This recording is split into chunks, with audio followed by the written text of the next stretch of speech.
Having events like this, holding them and holding that space for Native folks to share their stories. All these providers had stories to share. It's important that we have those spaces.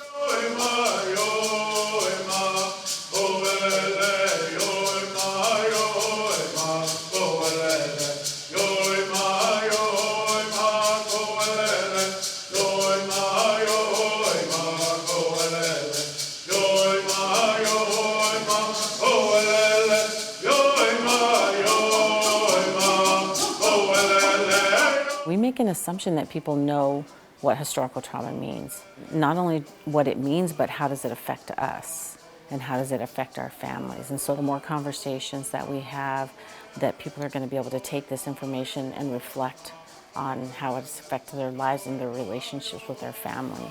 It's so important for us to be able to come together like this.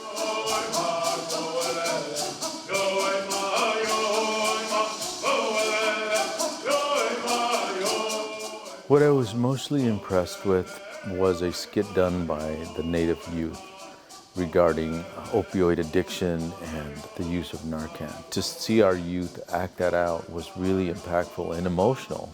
They're sharing their stories of how substance abuse, drug addiction, overdosing has impacted them directly.